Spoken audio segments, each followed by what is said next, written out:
Hey true believers, welcome to That Night Spider-Man show, but not as you know it. So as you know from last time out, we had a little bit of a discussion about Spider-Man and Infinity War and Endgame and how that all kind of tied in together. And we wanted to kind of talk about our own opinions of the MCU, but we kind of just ran on a little too long. So this is what that is. A definitive ranking from both myself and Jack about the MCU as a whole. Let us know what you think. We know you'll definitely agree with no arguments or anything like that. And yeah, please enjoy the episode.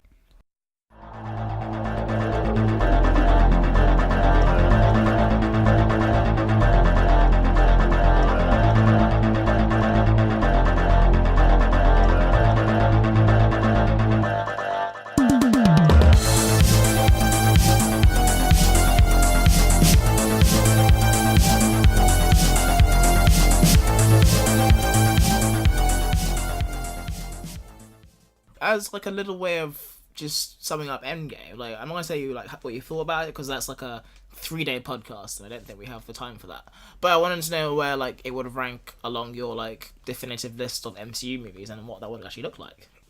As you might imagine, folks, we've watched a lot of MCU films and I think we have differing opinions of like where Endgame stands on that and where the rest of the MCU kind of looks in terms of quality. I think my list, I think generally it's not crazy different, but I think there are a few choices in there that people wouldn't be as happy with. But do you want to go first or shall I go first? I think I'm gonna go first because I haven't got one of the movies because I haven't seen Ant-Man the Wasp yet because Ant playing drums and all that shit. Like I mean, wait, that's your reason for not watching No, it. The best reason to watch it is your reason to not watch it.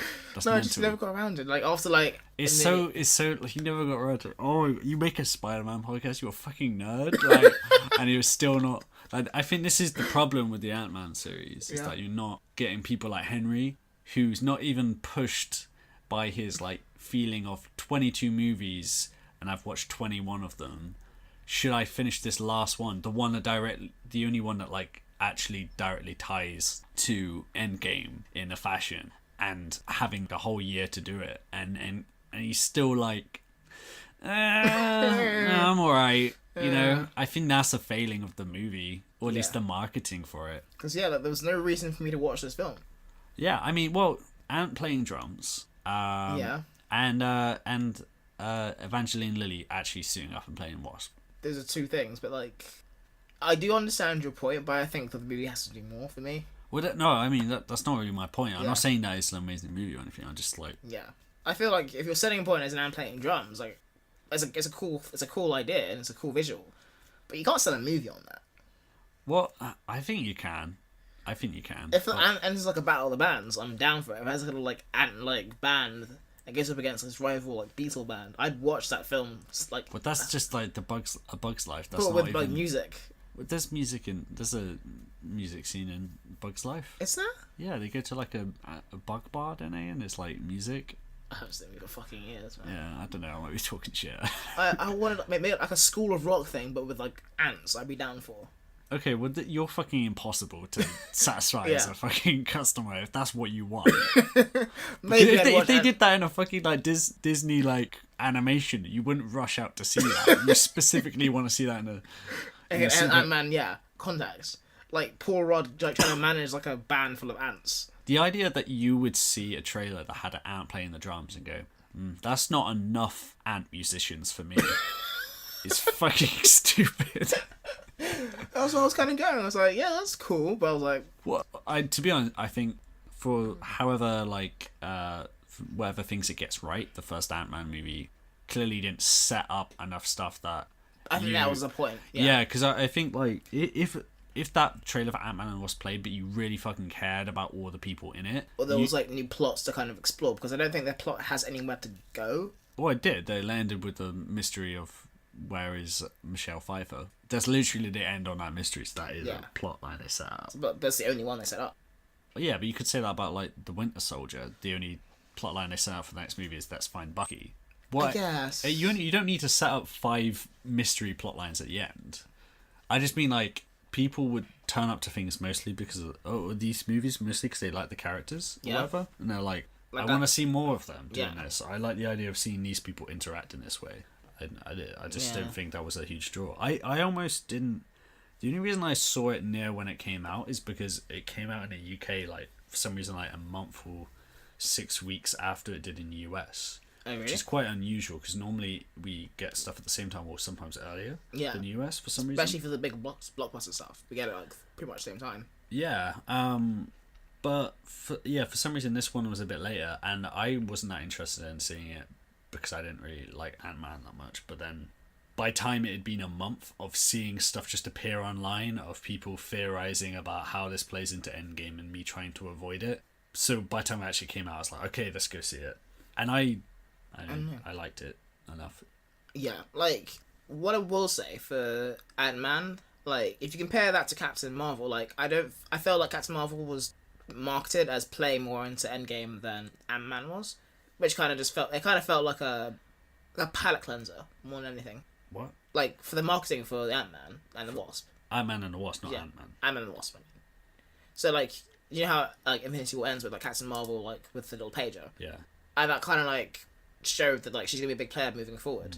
Whereas I don't think Ant-Man, like, got that initially. Maybe a bit more in the end of Ant-Man and the Wasp, where, like, everyone gets dusted. Captain Marvel's trailers didn't advertise it as anything to do with Endgame. It just advertised it as Captain Marvel. Yeah, but, like, you knew that she was gonna be a part of it, and that was probably, like, made the character a bit more exciting.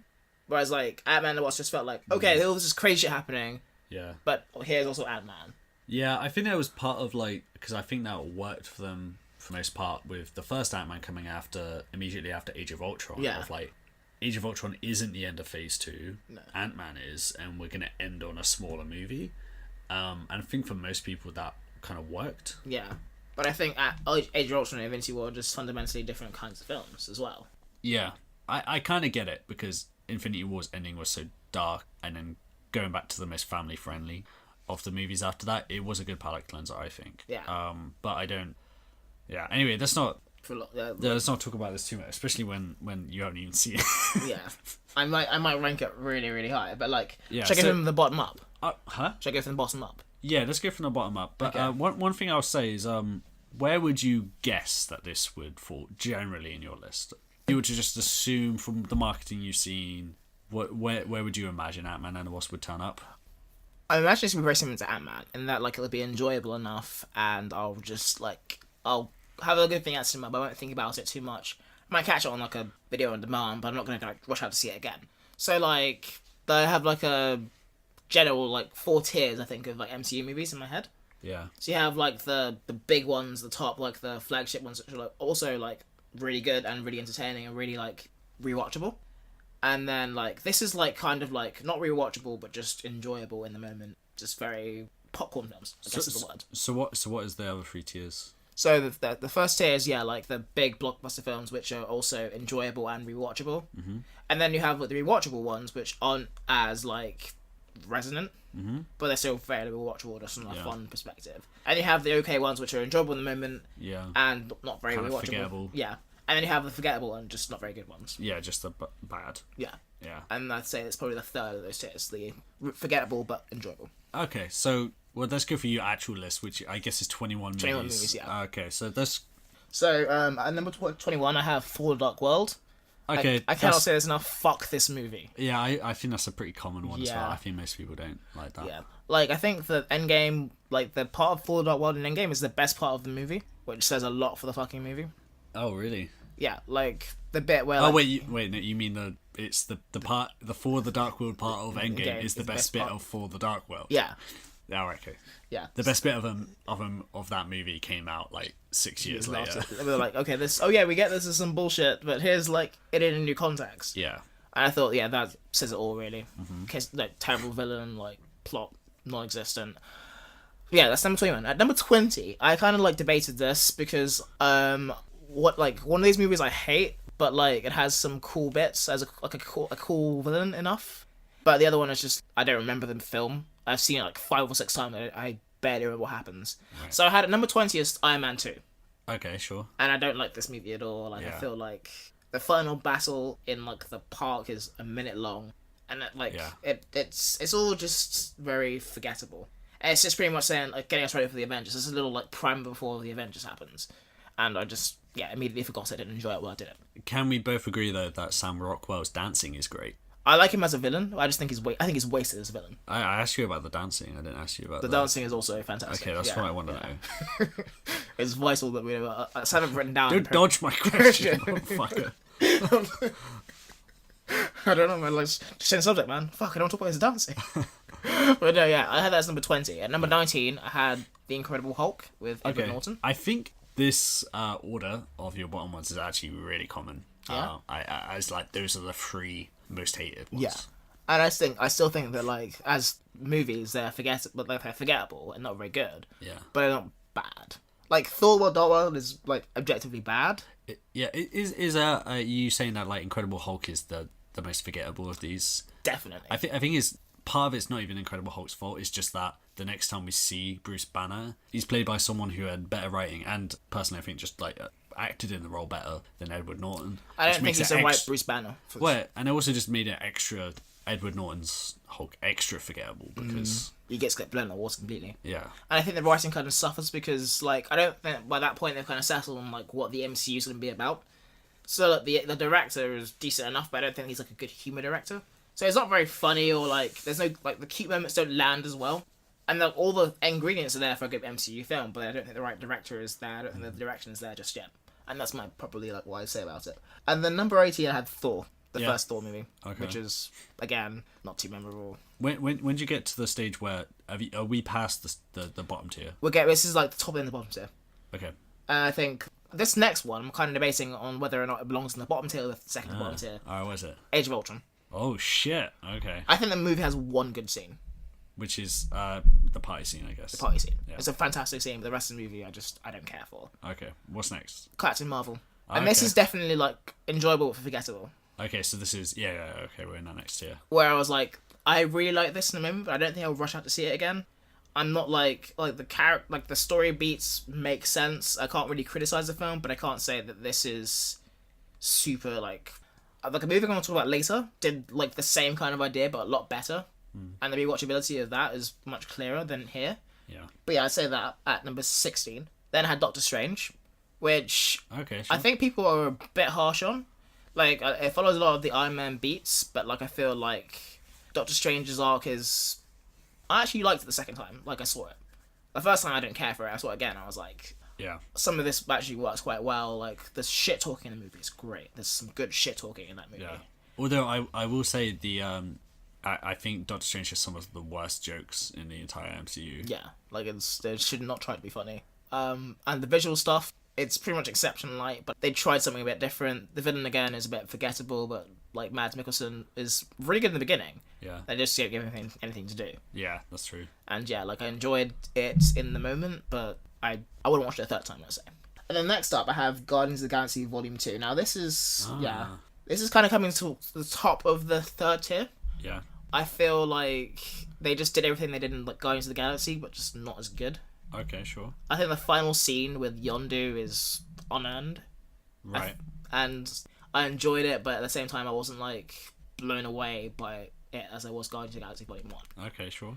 And then at number 13 I have Ant-Man, which is I think this is top of the third tier where we're getting to like actual memorable films. Yeah, like I actually really enjoyed Ant-Man. But then again, I haven't seen it as many times as I have seen, for example, Doctor Strange. I've seen it once, and I really had a great time, but like I wasn't like rushing out to see it again. And I think that's pretty much symptomatic of the entire tier. So now we're getting to like the memorable, like, but not necessarily like rewatchable, enjoyable, but not necessarily a classic. Yeah. And the first thing we have that is Iron Man 3. I think this film's underrated. Yeah. I think the action is really well done. I like the idea of what they did with the villain, with the Mandarin. Yeah. I know some fans were like upset with it because they were expecting one kind of a Mandarin, but I feel like they can't do the comic Mandarin. No. I mean, they might have been able to do a different version of a legit Mandarin, but I don't think the people who really, really want comic accurate Mandarin really know what that would look like or have really thought about it. Because he's a racist caricature who has 10 rings he stole from a crashed alien spaceship, each ring having a different power, to be honest. Super racist. So yeah, they would have had to change it a lot. And like by that point, it's the whole thesis ship thing of like, is this even the Mandarin? I'm sure they're talking about that. Kevin Feige said the other day that they're gonna do the real Mandarin at some point. Grown. Yeah. Anyway, Iron Man 3 is it's actually about midway. No, yeah, pretty much midway through the list of like this has its moments. Like, I'll just go through and I'll watch like the Iron Man fight scenes I'll watch on YouTube. I think they're really, really well done.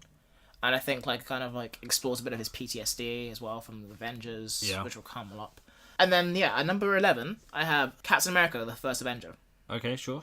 Which again I think is underrated. I feel like people didn't really like. Well, no one really turned up for it at the time. No one really turned up for it. I think people went back after they liked Cap in the other movies, and then they were like, okay, let's watch this first one now. But I think the cast is fantastic. You got not only Chris Evans, who's great as Captain America, and they do a really good job of like showing you what he's like before he becomes like Captain America, and like they do a really good job of like telling you what he is like, as a person. Yeah. And I think that's the strength of the film, is that his heart kind of powers through all the way through the film. Sure. And you got Haley Atwell as Agent Carter, who's fantastic. Yeah. Tommy Lee Jones is awesome. Tommy Lee Jones is Tommy Lee Jones. He's not even acting. Yeah. He's like, he looks like he's having a bit of a good time though. Yeah. Just a little bit, which you know, it's like, hard to tell. Good effort, yeah. But you have to try really hard to get him to have a good time. Yeah. But he feels like a character in a war film. He was really pissed off that superheroes was flying around. Yeah. He's like, oh shit, what are you doing here, asshole? Like, we're gonna water fight. And and I really like, he doesn't give a fuck. I love him on that role. I think he's really good. That's my number 11. At number 10, I have Thor Ragnarok. Okay. Which is visually one of the best films in the MCU. I think incredible in so many ways. Yeah, the design. Yeah. I feel like it kind of like falls flat a bit in Asgard. I feel like Taika Waititi was kind of like, I want to do this incredible world and I'll power through the Asgard bits. Yeah, definitely. Yeah. So that was my number 10. Number 9, I had Spider-Man: Homecoming. Enjoyable, but not top tier. Not top tier. It was enjoyable. It was rewatchable, but I wasn't like, this is a classic film. You know. Yeah. I wouldn't like rank it anywhere near like my top 5, 10, or 20 films all time. It's just a good film, rewatchable. It does the trick. Yeah. You know, like you pay money to see it in a cinema a couple of times, but you wouldn't like buy a DVD, like spend hours on like internet arguing about. And then at number 8, this is again the top of the second tier. I say Avengers Endgame. Okay, cool. I feel like you can rewatch it, but I don't think in like 5 years we'll be able to like marvel at the spectacle of what they achieved. And I think it's an incredible achievement that may never be repeated. But I don't think it's the best film in the MCU by a long shot. Yeah. Number 7, I kind of like wondered about the ranking of the Captain America films, but I've gone for Civil War. Yeah. I think it's a very good combination of the Captain America film, but I think it's also kind of overshadowed by all the Avengers showing up. Yeah, it's kind of two films at once, isn't it? And like the airport scene works really, really well, and it's one of the more memorable scenes of the MCU. But I feel like Cap's arc kind of gets like pushed aside a little bit. Yeah. They bring it back at the end. Yeah. But that for that little part of the film, I feel like that's probably where it falls a bit like shy of that. So I think here's a question. Yeah. If that movie was called Nothing Changed in It and they called it Avengers Civil War, would that have worked? Would that make you feel better about it? Because it's like not Captain America's arc being put to one side, but like Captain America is the character through which we're following this ensemble thing, like kind of like how they follow Wolverine in the in X-Men. I don't know actually, because like I think like fundamentally like the Avengers, if you're talking about like top billing, you have Robert Downey Jr. and Chris Evans. Yeah. And I don't think it would have worked to have an Avengers film where you focus on one over the other. Yeah, but like Tony got like fucking loads of shit in Civil War. Maybe he gets he gets almost as much as Cap. Yeah, maybe. I don't know. I still think they need to be two separate films. Mm-hmm. But I think maybe it would have been better if this was an Avengers film rather than Captain America film. Yeah. But yeah, that's probably a good point. So that's my number 7. At number 6, I have Avengers Infinity War. Oh, okay, cool. Yeah, which is, I think, the Thanos storyline. I think because of the way it ended in Endgame, I think that it's kind of been like underrated how much he kind of permeated the social consciousness. Yeah, that's true. And people were going like, yeah, Thanos was right. Like, he kind of became like an actual villain. Like, I think he's the best, I'd probably say best villain in the MCU. Really? I think if you kind of like look at Endgame and his arc in that as like I think that Thanos' like arc in Infinity War is very much how he thinks of himself, in that he thinks of himself as this noble person doing the right thing, and then like by Endgame we kind of see that this guy's just a crazy psychopath. Yeah. And I think the juxtaposition between those two films was really fascinating. Mm-hmm. But I feel like this is as like a story of a villain winning. I think this is really good, and I really enjoyed it. Yeah, sure. And that's my number 6. And number 5, we had The Winter Soldier. Okay, cool. Which is... This is proper classics now. We're in that. Yeah. Watch these over and over again, talk about the film, talk about the themes. I think this is great. I think Chris Evans and Scarlett Johansson have great chemistry. Mm-hmm. That's true. Yeah, I think the stuff with Bucky works. It's a bit stupid, but you don't, like, feel that. The actual logistics don't really occur to you, because you're kind of like, oh my god, Cat's best friend is here. Yeah. I think the movie's really good at that. So yeah, that's number 5. Number 4, I have Black Panther. Yeah. Which is, like, I talked about Captain Marvel before. A lot of what Captain Marvel tried to do, I think, is done better in Black Panther. I'm not sure this is what they were going for, but they're both very, like, cultural flagship kind of films. Mm-hmm. If that makes sense. Like, they're aware that they're not one of a kind, but like... They're, like, the first of a kind, I think. Yeah. So, like, whereas Captain Marvel was very much like, this is the first female superhero in the MCU, and a lot of the marketing was kind of, like, pushed forward with that in mind. And the way the movie is written, I think, is also, like, it's told in a not very, like, you have your classic male protagonist. I feel like it's told in a very, like, female protagonist kind of way. Mm-hmm. And, like, a lot of, like, the problems that Captain Marvel faces as, like, a woman are very similar to, like, issues people face, like, women face in the real world. Like, for example... You were losing your memory because an alien spaceship came down and like wiped your memory and gave you these powers is a very like relatable female issue. Yeah. Yeah. I hear about that all the time. And like, but like the things with like, for example, Jude Law telling her that like you're too emotional, you're too this, you're too that, and like not giving her like the opportunity to prove herself, giving her like this kind of reduced role because of who she is.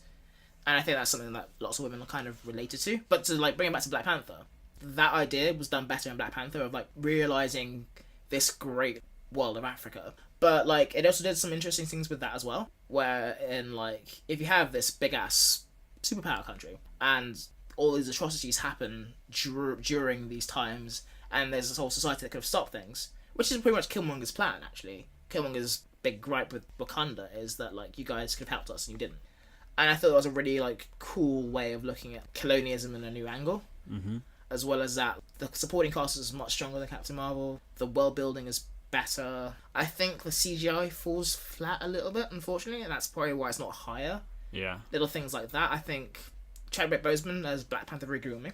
I think that before, because you kind of feel there's so many characters going on around him, that you kind of feel overshadowed, but he's very much a different kind of male protagonist. Mm-hmm. And whereas like he's not like Tony Stark, where he's not talking shit all the time. He's not like Peter Parker, being all like creepy and shit. He's just like, I'm the fucking king. I've got to do what's right for my people. And his emotional journey isn't as out there, but it's still pretty much there. And that's my number 4. 3, I've gone for Guardians of the Galaxy, and I was kind of like debating between those two where they would land. But I just feel like Guardians of the Galaxy is just so much fun. Yeah, that's true. And like the fact that you don't really like know what's going to happen, like it's come out of nowhere. There's nothing like it in the MCU. What more can you say, really? The villain's a bit shit, but like I think there was an MCU stage where like a lot of the villains were like that. It's not really something that kind of affects the plot too much. So they're not really like a ass-kicking kind of superhero team. They're just like fucking around. And it kind of felt like a Star Wars film in the best kind of way, if that makes sense. Yeah.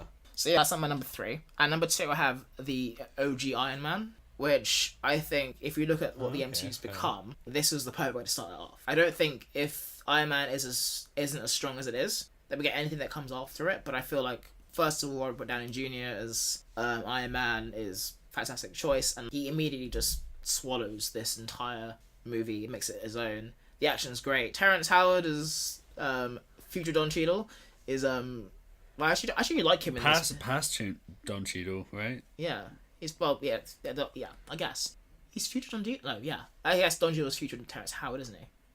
What? This is a point in this. Don Cheadle is future Terrence Howard. Yeah. But yeah, like either way, James Rhodes is I like their dynamic in the first film. Yeah. It's very much like Tony just fucking around and Terrence going like, stop making me cover up your shit. I like Jeff Bridges as Ironmonger. I feel like the technology and stuff like that really works. I think he's definitely underrated, Jeff Bridges. I think definitely underrated. I think the idea of him suiting up to do the I'm the bigger Iron Man makes people dislike him, but I think him as a character is actually quite underrated. And I feel like the big Iron Man thing only makes like a sense of criticism in the wider context of the MCU. I think if you do it once, it's fine.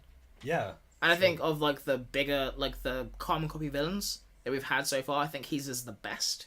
Killmonger's is good, but as like a physical threat, I think his is the best, and it makes the most sense of all of them as well.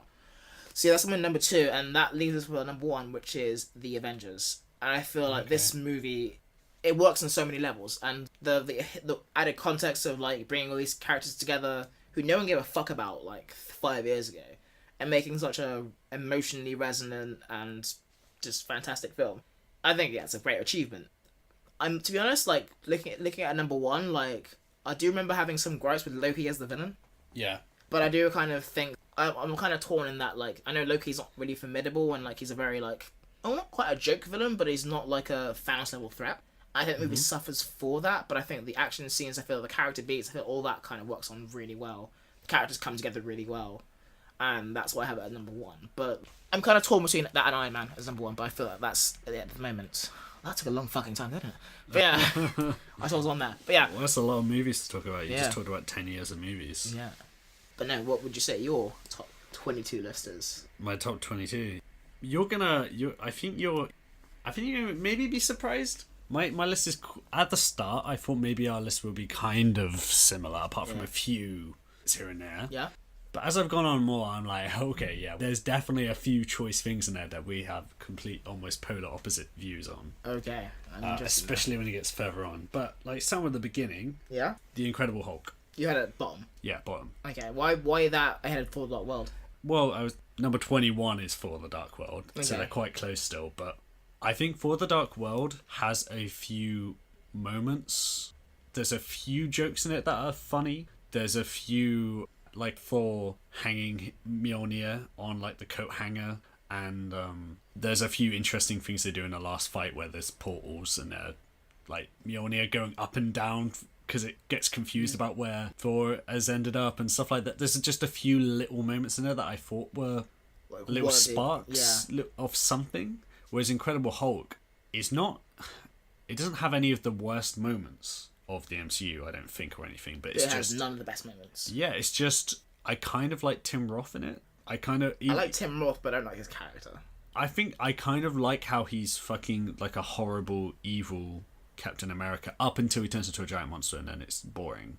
But I don't know, it's kind of something, I guess. But it's so much that movie is, I keep forgetting that I've rewatched it because I log some of my movies on the site Letterboxd, and I go through it and be like, oh, I watched that like 3 times. I feel like I watched it once when it came out, you know? Yeah. And I guess at the time I thought it was okay because I was just kind of on the hype train of seeing a post-credit scene with Iron Man in it. With Iron Man in it, and being like, oh shit, the Hulk is gonna team up with people. The movie, I just think, is just a nothing movie, and I think there's a reason why people forget that it's in the MCU at all, because the only real connection is the fact that William Hurt later turns up as Thunderbolt Ross, in Civil War. If that didn't happen, they could have just fucking jettisoned it. Yeah, pretty much. There's actually, like, despite the fact I feel like in popular culture he seems quite simple, but in terms of the stories you can tell with the Hulk, there's so much there. There's so much you can say, and to just waste a movie where I don't really know what the point of it was other than to just introduce him into the MCU. And have him fuck some shit up. Yeah, and just have him fight Abomination. Yeah. That was it. It's not... There's just nothing there. And that's why I'll have it last. For the Dark World, again, fairly nothing, fairly bland. Both those movies, to me, just are very bland to look at as well. Yeah.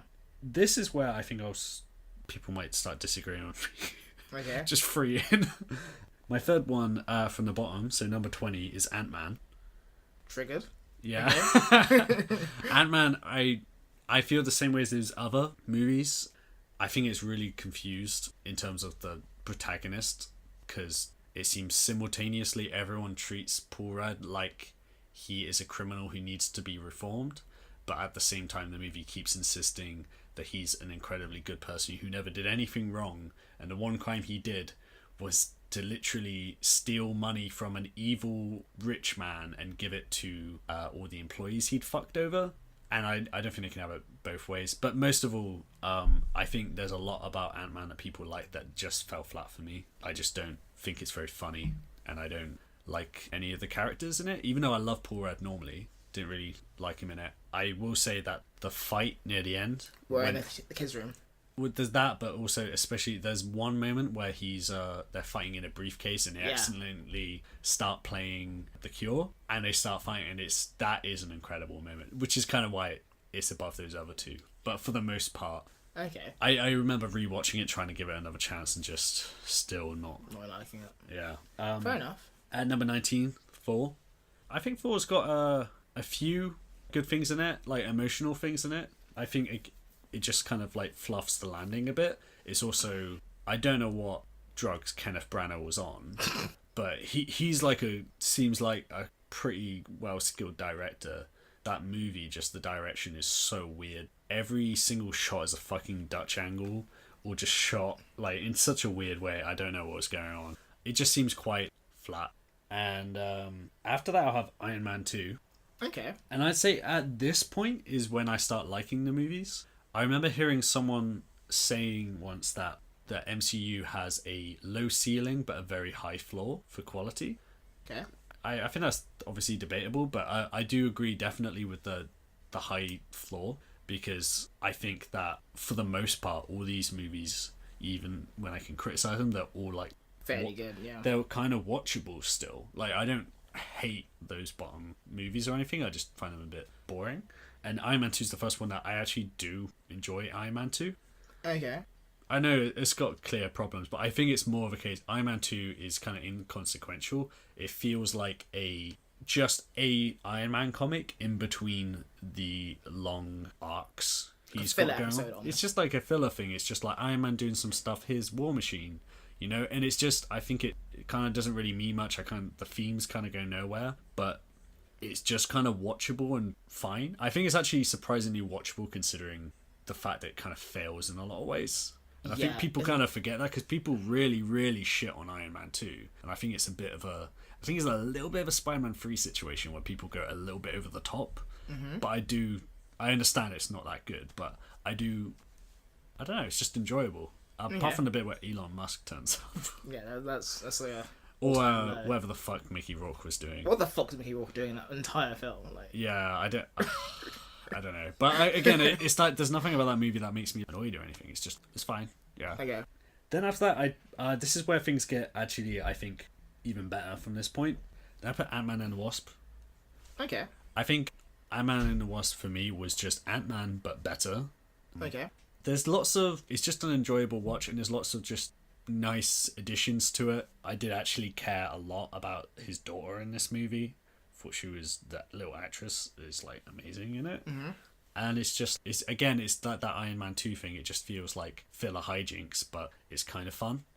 Okay. That kind of falls apart at the end as well, because they kind of they hit like the 2-hour mark and they're like, oh fuck, we were gonna get like Michelle Pfeiffer back and do all this shit, so let's just fucking do that shit right now.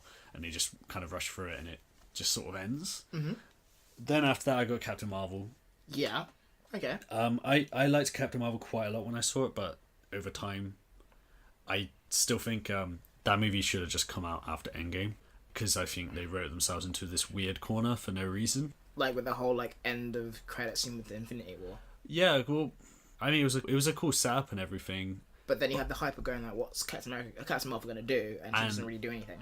Well, yeah, and I don't think she was hugely necessary to Endgame in the end. So almost if it had come out afterwards, they had a bit more breathing room.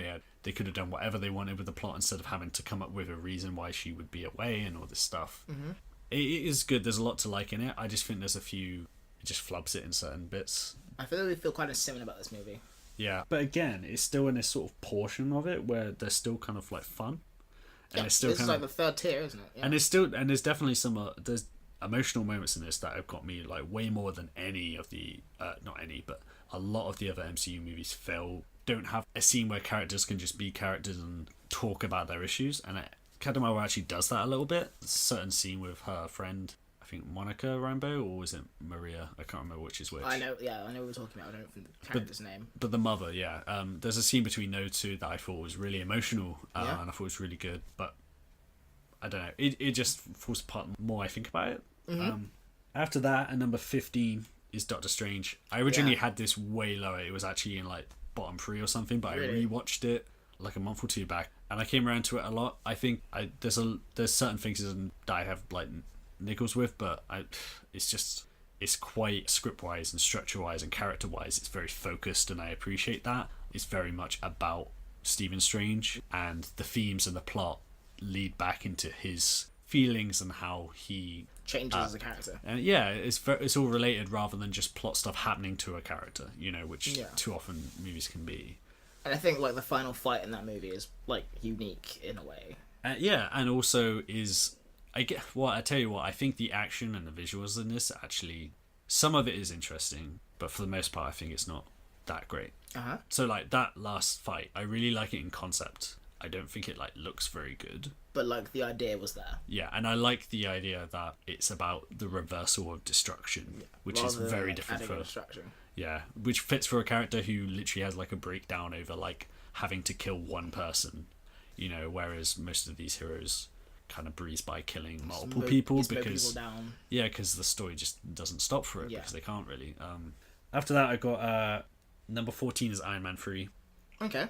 I think Iron Man 3 is really good. I just think that third act kind of falls flat a little bit. Yeah. And it also kind of drops a lot of its themes and character stuff. Like it brings up all the PTSD stuff slowly, and then there's a breakdown bit. And then there's a part where he just sort of just decides to not have PTSD anymore. And then the rest of the movie happens, and then it just ends. And then it kind of comes up a bit more in like Age of Ultron and Civil War and stuff, but it is kind of weird. They just I think that movie, to be honest, I feel like that was studio interference, because I've read certain things. Apparently, Maya, who played by Rebecca Ferguson, she was meant to be the Mandarin. Oh right. But Disney execs, or the controlling body of Marvel at that point, said that they weren't going to do it because apparently toys of women don't sell. So Shane Black was forced to change it to be. Was it Shane Black? Shane Black directed it and wrote it. Yeah. I thought, as in like the Predator Shane Black. Yeah. Oh shit! I didn't know that. Yeah, and Kiss Kiss Bang Bang and all that. And Lethal Weapon. But yeah, so I think the stuff that doesn't work in this is where like people interfered with what he was going to do. To be honest, but for the most part, I think it's actually really good. I think it has a really strong like first half. It's really good. After that, I have Endgame. Yeah, okay. Number 13. I imagine this one can fly around quite a lot. I think this movie, as a movie in itself, is probably one of the most confused and convoluted and not really that satisfying to me personally. Yeah. But as like a crossover event movie, it is a lot of fun and there's a lot of payoff to stuff. So it is a very enjoyable watch, and that kind of bumped up quite a lot. Really, you had it lower?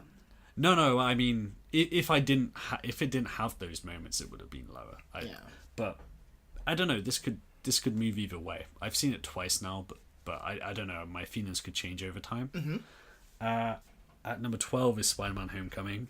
Okay. Which again, I think is really good. Have a few minor problems with it, most of which come up towards the end. I think there's some missed opportunities in there and stuff. But in terms of world building and the cast and the writing and stuff, I think it's really good. And then I got 11. I've got Avengers: Infinity War, which I've kind of gone back and forth on. Okay. But for some reason after, I don't know if this happened with you as well, but for some reason after Endgame, I ended up liking Infinity War more. Yeah. Sure. And partly because there's some stuff in Endgame which they didn't pay off that happened in Infinity War. Yeah. Or they just skipped over, which just pretty much just ignored. Yeah, which made me kind of want to go back and revisit. And in Infinity War, I think it does some interesting stuff with the characters and the themes and stuff. And I think it's like an exciting, propelling movie that weirdly kind of stands on its own, despite the fact that it's inherently not meant to stand on its own. Yeah, I think it's like a contained story. I think it works really well. Then I got Captain America: Civil War at number 10. Okay. I like this one a lot because I feel like, unlike a lot of these movies, when I revisit it, I sometimes find stuff that's new in it, and my allegiances change, and I think they fit in a lot of small arcs throughout it, and they nail the character interactions and stuff like that. There are a few like minor things I change with it. To be honest, the main problem with it is what you said before, where it's two movies in one. Yeah. And I would have liked to have gotten a Captain America 3 that resolved the Winter Soldier stuff, did more Captain America stuff, more Falcon stuff, potentially more Sharon Carter stuff. Yeah. Just focused on that world and giving us an ending to that trilogy, and then them do their Civil War thing. So I think it was a bit of a rush.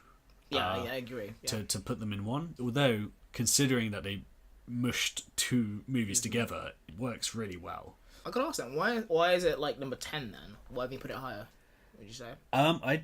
Because this is when we get into the point where I love these movies, you know? And Civil War, I think, is just that fact that they've crammed so much in. Just means there's less like breathing room for stuff. So they can't really they can pose a lot of questions and not really answer them or explore them or anything like that. Okay, and this is when we really start to deviate. I don't know. I think some of these are fine, but I think the order of them are just going to throw you off. Okay.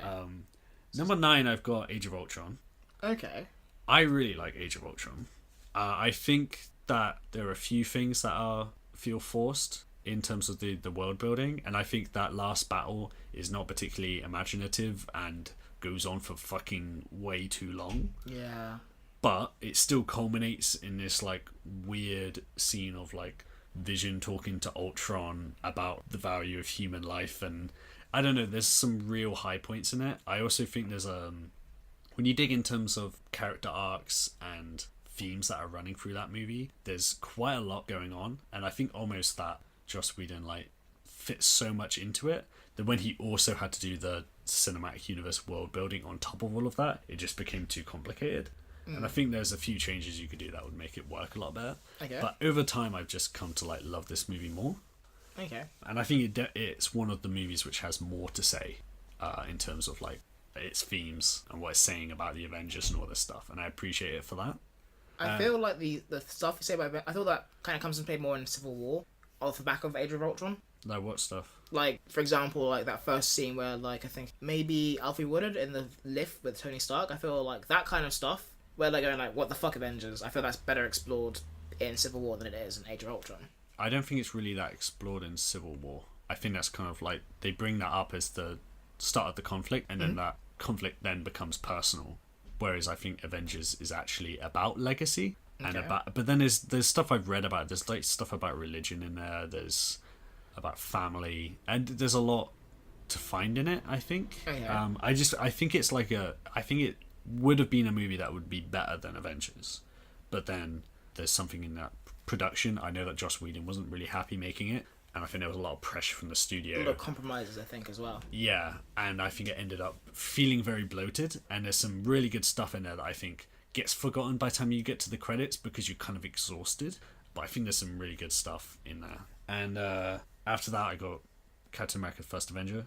Okay. Number 8. Every single time I watch this, I add a star to it. It's I like it even more. It's really good character stuff. Yeah. I just think it, again, really common thing with this, I think the third act isn't as good. The ending is really good. I love the ending, but that whole final confrontation, I think, is all badly staged action, or it's montage, or it just becomes very weightless. And then almost pointless. Yeah. Yeah, and then it just suddenly really fucking good ending. Yeah. So it's kind of weird, but then I think everything up until that bit where they're okay, let's go down and do the end of the movie now. Yeah. Before that movie ends time. Yeah. Let's go. Everything up until that point is fucking great. So what elevates it for you above Civil War? I just think that Civil War is just. I just think about these stuff as being their own movie and not how they stand as a part of a larger narrative. Because I'm trying to think of these as movies as opposed to, because Civil War has a lot of high moments considering what has happened before. I think, and it's a bit, and again, it's this thing of being a crossover movie, of being a good crossover movie, and it was very good considering it had all these things to do. But for instance, Captain America: The First Avenger, that's about Captain America, and that tells a story with him, and then ends with okay, here's a tease of something else. Yeah, I think it definitely stands better. But his story ends. If you take away the bit of him, well, even if you did have him waking up at the end and saying, I had a date. The MCU that ends at that point, it still works as a film. It's a tragic ending to a story. Or you don't have that, and it's just ending with the kids running around with the trash can lids, pretending to be Captain America, and it's kind of this bittersweet ending to a story. It's just its own thing, and it's telling a story as opposed to being step 15 of this longer arc, and it's just a really good chapter in it, which I think is you can enjoy these movies in that way. I just for my list, I'm kind of trying to think about the movie itself and what it explores and does and how much I enjoy it and stuff. Okay. But Civil War, I think that the two movie mushy shit. Is that what kind of lost points for you? Yeah, because it sometimes it just feels like it's, again, all this stuff. I like the movies that give you time with these characters more, and when they just don't have time because they're just doing so much shit, then it doesn't become something that I have as much of a connection to, emotionally. Speaking of solo standalone things, then I got Iron Man. Okay. At number 7. Number 7, all right.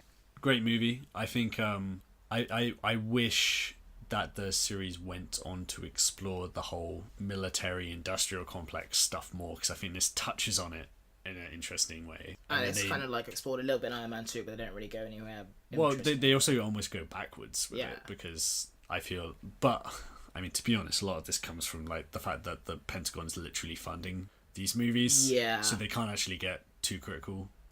There's certain lines that they removed from Iron Man because there was a military guy on set. It's you can't say that. Yeah.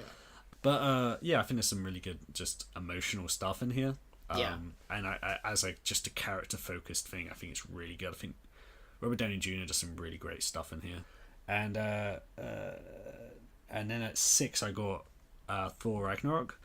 Okay. And I think Thor Ragnarok has got, again, I agree with you. Every time it goes to Asgard, it slumps. And I don't think Taika Waititi wants to make the movie. Yeah. I always feel like that's a second unit director as well. Yeah. It's just got less flair, and only is kind of watchable because Kate Blanchett is hamming it up. She's going to fucking town. It's great. Yeah. But I think that's the funniest movie. I think it's, for me, the most rewatchable and entertaining in general. And also I do think it has some interesting things to say about colonialism and its characters, and as a sort of revitalizing of that franchise. I don't know, there's a lot that really works in it, but it does get bumped up quite a lot just because I enjoy it so much. Right. Then, okay, my top 5. I was thinking about this more as I did this, because the order of these have changed around quite a lot. Right. I'll read you my order I've got right now, but I made this list, and then as you were saying your list, I realized these top 5 are effectively joint first. Okay. So I'm not necessarily ranking them higher than the other, but okay, here's how I've got it. Okay. Number 5, Guardians of the Galaxy. Okay. Number 4, Black Panther. Number 3, Captain America, the Winter Soldier. Okay. Number 2, The Avengers. And number 1, Guardians of the Galaxy Volume 2. Are you kidding me? Nope. I think that's, last time I watched that, I think it might be my favourite one. Really? Yeah. What? I think in terms of every single character having extensive character arcs, and also as a team having an arc, and also as in terms of the themes it's exploring in its characters, I think it's the most complicated and maybe the best that any MCU movie has pulled that off. I also just think visually it looks great, and I love how weird it is, and I think it builds on the stuff in the Guardians movie. And I also think that while I love Guardians 1 a lot, I think a lot of the love for it comes from the fact that it was the first to do this kind of stuff. Okay. And I think Guardians 2 is actually doing a lot of it better. It's just that because it's already been done and we've gone past the surprise of it, it's less effective. The only thing I'll say with it is some of the action is a little bit uninteresting, and some of the jokes don't land, but I fucking love it. And I think as just a closing out emotional and thematic arcs and all this stuff, it really fucking hits me at the end. That's when you dropped that in early on, I was like, oh shit, yeah, you're not gonna like my list. No, I don't I see where you're coming from. I think I wouldn't have it anywhere in my top 5, but I do see where you're coming from, and I probably would maybe in hindsight rank it a bit higher, because I kind of completely forgot about the themes, the fatherhood stuff especially. I thought was something that there's a lot, and there's a lot of stuff about I think this is a movie where this is about James Gunn as well. But like you can Rocket's arc in this movie, I just completely love. Just the idea of someone. There's a reason why the villain is called Ego, other than the fact that there was already a comic character called Ego to use. But like they're all this is the main obstacle for all of them to overcome. Okay. And also Rocket being someone who wants to be included and wants to be loved, but is also so terrified of being unloved and losing what he has got that he just kind of preemptively tries to drive it away. Mm-hmm. And then him confronting the end result of that in Yondu, of a life lived giving into that toxicity and then choosing to let it go, learn from Yondu in that. And I think it just pulls off that stuff really well. And I also just still impressed that this movie like manages to like mix in its music in a way that's like actually fits for the scene rather than just dropping it because it can. Suicide Squad. yeah. Sorry, what was that? Yeah, like every single noodle drop has a reason for it playing, literally playing, and also a connection to the scene it's a part. The only time when a song plays literally just out of nowhere, where it's not literally being played in the scene, is when Fleetwood Mac plays at the end. Yeah. But I also just think that's a really powerful moment anyway, so I don't care that much. What I'd recommend to you, if you haven't already seen it, or for anyone else listening, is to watch Lindsay Ellis's video essay on Guardians of the Galaxy Volume 2. Mm-hmm. And she that's just like that goes into exactly why I think it's so good and how it explores all this stuff. Yeah. Okay. No, that's interesting. Yeah, but again, I put that first because I did all my rewatches for Endgame, and that came out as the one I enjoyed the most. Okay. But when I look back on the list, I looked at Guardians 1 and 2, Black Panther, Winter Soldier, and Avengers, and I kind of looked at them, I'm like, I like them all for like different reasons, but I think that they end up ranking pretty much quite similarly. Even as I was telling you my list, I was kind of like swapping around Black Panther and Guardians, or like Avengers and Iron Man. And I feel like we have the same top 5, and they'd be in any order pretty much. Yeah, and I think the common thing with all those is that they are all entertaining and like funny and well scripted and everything, and have clear defined like characters who drive the plot, and they also have something to say, you know. Yeah, that's probably what elevates them to the top tier, is that they're all doing something rather than just sitting and being entertaining and funny and well written. They're actually saying something as well. Yeah, I'd say that for sure. Yeah.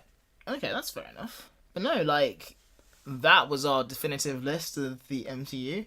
Let us know what you think. I'd imagine you have a lot to say.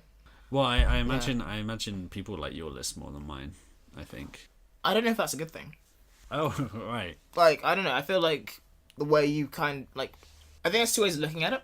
I think on the one hand, you've got the visceral, like, emotional response coming out of the movie and how that's kind of developed over time. How you look at it in the MCU. But I feel like, as well as, like there's a lot that I didn't pick up on. There are a lot that I didn't think about. That you've, like, obviously, like, gone back and, like, actually, like, looked at it, and, like, you've watched a lot of them more recently than I have as well, which kind of factors into it a bit. Yeah, I didn't rewatch all of them recently, but I kind of rewatched my favourite ones recently, and I tried to properly come at them, as in, like, tried to separate myself a bit from, like, the initial, like, oh my god, it's that thing I know, and, like, see, okay, what's going on in this movie, and try to take a step back. And a lot of them I was surprised by, because, like, for instance, like, something like, Civil War, for instance, I liked, but for some reason I thought when I came back to it I would end up liking it less. Or Infinity War, I thought I would like that way less after spending time thinking about it and being like, oh, maybe it's an incomplete movie. And I watched it and I was like, actually no, I actually do like it quite a lot still. Yeah, it's one of those. But yeah, like, the only thing I really, like, disagree with you on is Guardians and Ant-Man. Yeah. Where, like, again, it's not like I was like, this man's talking shit. I wasn't, like, about to, like, stab you. But I was also, like, I think from what you're saying, when I watch Guardians of the Galaxy 2 again, for sure. Yeah. Because there must have been a lot of I didn't miss. But I didn't feel like... I feel like you compare Michael Rooker's, like, arc in the first movie to the second movie. Yondu's arc. Yeah. It's built up out of nowhere in the second film. Right. I don't feel like it's, like, given enough time in the first film. And that was my main gripe with it. Well... I think they just set him up as one person in the first one, and then in the second one they delve into why he's like that and what that means going forward. Yeah, I get that, yeah. I just didn't think, like, the whole thing of him being a father figure really ran true. Well, I think part of that is only because you have to see this stuff did happen off screen. But I also think there's a lot of stuff in that movie about abuse and abusive relationships and that kind of stuff. Abusive cycles. Obviously, Ego's a piece of shit. Yeah. And he's treating Peter like a piece of shit. Yeah. And his... manipulating him and all that. And also Mantis. Then you got Nebula and Gamora dealing with the abuse they suffered from Thanos and how that turned them against each other rather than recognizing him as the enemy and the reason for their suffering.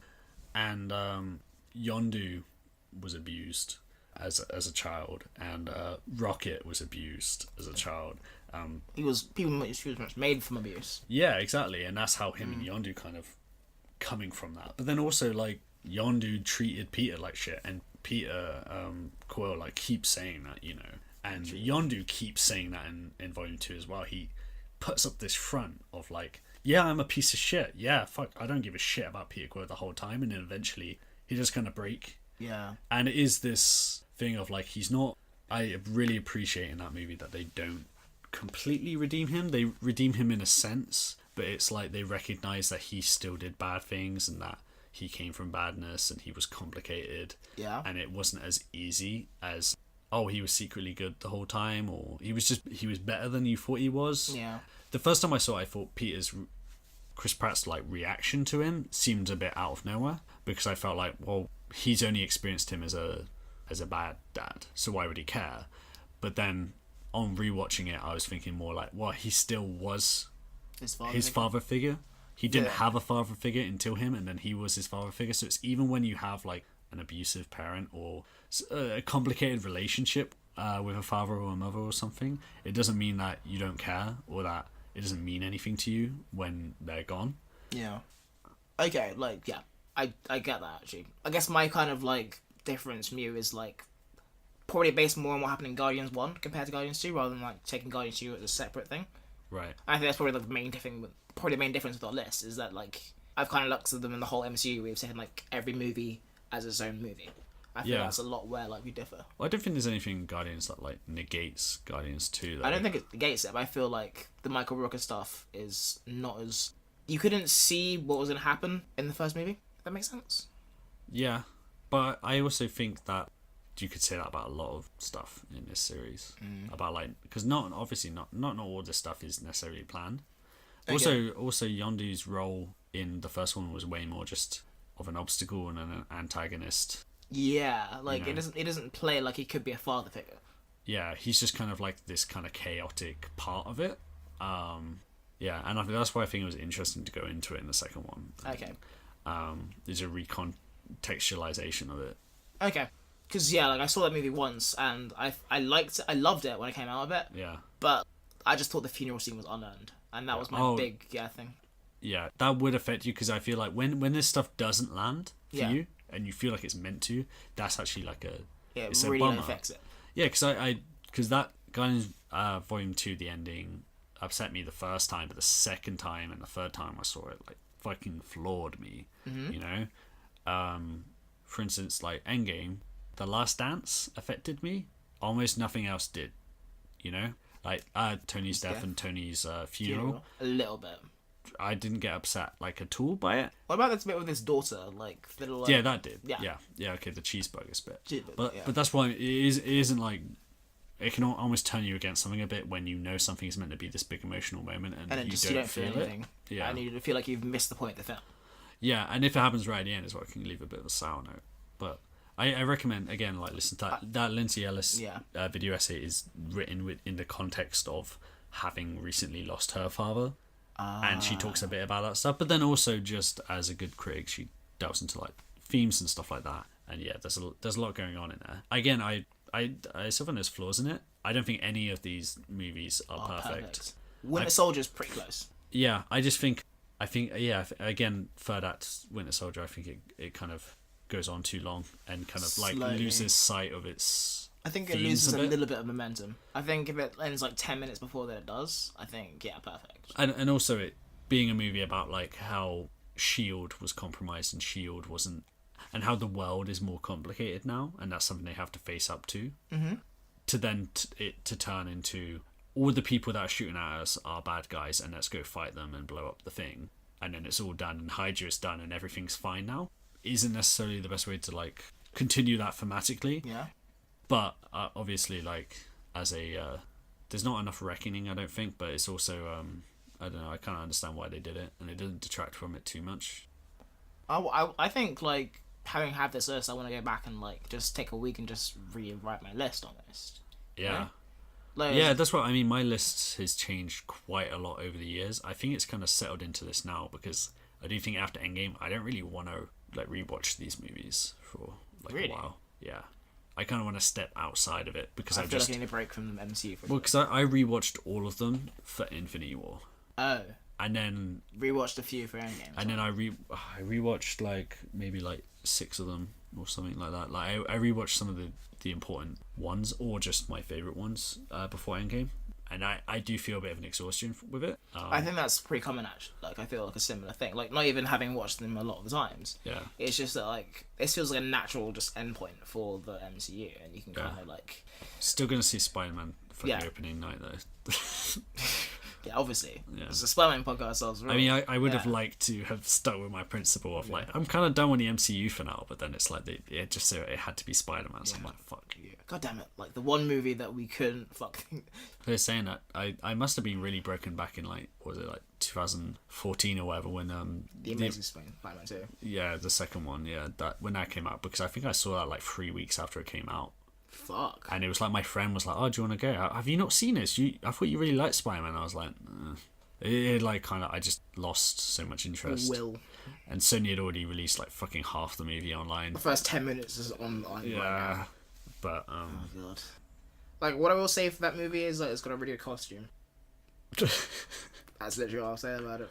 yeah. And Anyway, this has gone on for a long time. we've been and really like Oh god, I need a pee so bad.